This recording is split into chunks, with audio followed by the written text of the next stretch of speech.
दोस्तों नमस्कार, बहुत बहुत स्वागत है मेरे YouTube चैनल फार्मिंग नॉलेज पर। दोस्तों आज फिर हम एक बार आपके लिए बहुत ही उपयोगी वीडियो लेकर के आए हैं। इस वीडियो के माध्यम से दोस्तों हम बहुत अच्छी अच्छी जानकारी आपको देने का प्रयास करते रहते हैं। हमारे चैनल से अवश्य आपको कुछ न कुछ जानकारी मिलता ही होगा दोस्तों। तो चलिए हम आपसे फिर आज बहुत अच्छी अच्छी जानकारियाँ शेयर करने का प्रयास कर रहे हैं दोस्तों। बहुत सारे हम सवाल लेंगे और उसका हम आपको जवाब देने का प्रयास करेंगे दोस्तों।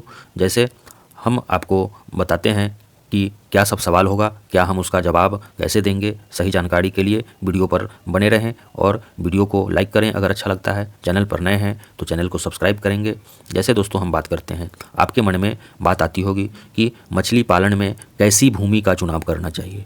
जो भी नए मछली पालक हैं उनके दिमाग में अवश्य आता होगा कि मछली पालन व्यवसाय करने के लिए अगर आपको तालाब बनवाना है तो कौन सी भूमि का चुनाव करना चाहिए। आगे हम दोस्तों बताएंगे मछली पालन के लिए क्या चलते पानी की भी ज़रूरत होती है या आपके तालाब में जो पानी स्टॉक रहता है उसमें भी हम मछली पालन कर सकते हैं।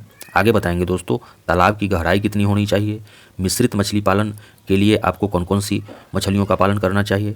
आगे हम बताएंगे दोस्तों तालाब में पानी का स्तर कितना रखना ज़्यादा सही है। बहुत सारे लोगों का कमेंट आता है कि 20 फीट पानी है, 25 फीट पानी है, तो उस तरह का तालाब होना चाहिए कि नहीं होना चाहिए दोस्तों।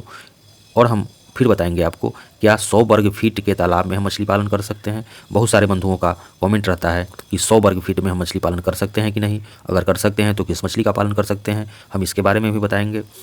और दूसरा, तालाब में पीएच कितना होना चाहिए उस संबंध में भी हम बात करेंगे। तालाब में चूने का प्रयोग कब और कितना करना चाहिए उसके बारे में भी हम दोस्तों बात करेंगे। और बताएंगे मछलियों को गोबर खिलाना चाहिए कि नहीं खिलाना चाहिए, यानी क्या मछलियाँ गोबर खाती हैं या नहीं खाती है। तालाब में कौन कौन सी मछली का पालन हमको एक साथ करना चाहिए। और आगे हम बताएंगे दोस्तों बीज कब डालना चाहिए आपको अपने तालाब में। तो दोस्तों किस हिसाब से आपको बीज डालना चाहिए, उसका रेशियो को क्या होना चाहिए दोस्तों। इन सारे बिंदुओं पर हम इस एक वीडियो के माध्यम से आपको जानकारी देने का हम प्रयास करते हैं दोस्तों वीडियो पर बने रहें। चैनल पर नए हैं तो सब्सक्राइब करेंगे। चलिए शुरू करते हैं वीडियो दोस्तों। तो पहले बात आती है दोस्तों कि मछली पालन में कैसी भूमि का हम चुनाव करें। अगर आपको तालाब बनवाना है तो किस तरह का भूमि का आपको चुनाव करना पड़ेगा, उसका हम जवाब आपको देते हैं दोस्तों। आपको मछली पालन के लिए खारे पानी के मछली के लिए दोस्तों ऐसी भूमि का चुनाव करें जिसमें पानी का रिसाव कम हो, पानी की आपूर्ति का विकल्प काफ़ी हो, यानी आपके तालाब में पानी आने जाने का सुविधा हो। इस तरह का आपको भूमि का चुनाव करना चाहिए दोस्तों।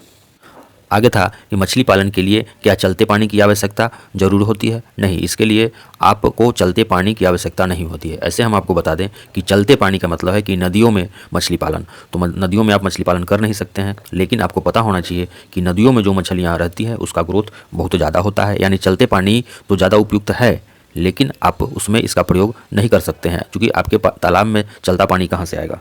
अब बात आती है दोस्तों कि तालाब की गहराई कितना होना चाहिए। तो तालाब की गहराई आपको 7 फीट के आसपास होना चाहिए और उसमें पानी जो होना चाहिए दोस्तों, आपको मिश्रित खेती अगर करना चाहते हैं, 6 तरह की मछलियाँ 5 तरह की मछलियाँ अगर पालन करना चाहते हैं तो आपको 6 फीट पानी होना चाहिए आपके अपने तालाब में। अब हम बात करते हैं तालाब में पानी का स्तर कितना रखना चाहिए। तो इसका हम जवाब देते हैं दोस्तों, आपको तालाब में लगभग 6 फीट तक पानी होना ज़्यादा अच्छा है। 5.5 फीट से लेकर के 6 फीट से ज़्यादा पानी ज़्यादा नहीं होना चाहिए। अब अगला सवाल है क्या 100 वर्ग मीटर के तालाब में हम मछली पालन कर सकते हैं। तो इसका जवाब है दोस्तों कर तो सकते हैं, परंतु आप आईएमसी और कार्प मछलियों का पालन, विदेशी कार्प मछलियों का पालन नहीं कर सकते हैं। उसके लिए दोस्तों छोटे तालाब में आपको सिंघी मछली का पालन करना ज़्यादा अच्छा रहेगा। अब हम बात करते हैं दोस्तों कि आपको अपने तालाब में पीएच कितना होना चाहिए। तो पीएच का बहुत बड़ा योगदान है आपके मछली के ग्रोथ से, तो यह पीएच मेंटेन रखना बहुत ज़रूरी है। आपको पीएच मेंटेन रखना ही पड़ेगा। ऐसे आपको एक मेजरिंग किट रखना पड़ेगा जिससे सप्ताह में एक बार तो आपको अपने तालाब का पीएच मापना ज़्यादा उपयुक्त होगा। तो आपको 6.5 से 8.5 पीएच होना ज़्यादा अनुकूल माना जाता है। इतना पीएच होगा तो अच्छी से मछलियाँ ग्रोथ कर पाएंगी। अब बात करते हैं तालाब में चूने का प्रयोग कब और कितना करना चाहिए। तो दोस्तों चूने का प्रयोग क्यों करते हैं इस पर हम पहले चर्चा कर लेते हैं। तो चूने का प्रयोग हानिकारक कीटाणुओं को नष्ट करने के लिए और मिट्टी की उपजाऊ शक्ति बढ़ाने के लिए, मिट्टी की क्षारीयता बनाए रखने के लिए तथा मछली को कैल्शियम प्रदान करने के लिए, इन सारे चीज़ों में आप चूने का प्रयोग कर सकते हैं। यानी कहने का मतलब यह है कि चूना का प्रयोग अगर आप अपने तालाब में करते हैं तो आपके मछलियों को कैल्शियम मिलते रहेगा, भोजन मिलते रहेगा। यह प्लैंक्टन निर्माण करने में भी बहुत बड़ा योगदान देता है चूना दोस्तों। अब हम बात करते हैं क्या मछलियाँ गोबर खाती है? जिसका जवाब है कि नहीं, मछलियाँ गोबर खाती नहीं है। तालाब में गोबर की अधिकतर मात्रा से आपके तालाब में उर्वरक बनता है, यानी हम आपको बता दें कि मछलियों का भोजन बनता है, प्लैंकटन का निर्माण होता है गोबर का छिड़काव करने से। तो आप समझ जाएं, मछलियाँ गोबर खाती नहीं है। आपके तालाब में बहुत फ़ायदा करता है यह गोबर, लेकिन प्लैंकटन निर्माण में वह फ़ायदा होता है, इसलिए गोबर का छिड़काव आप करते रहें।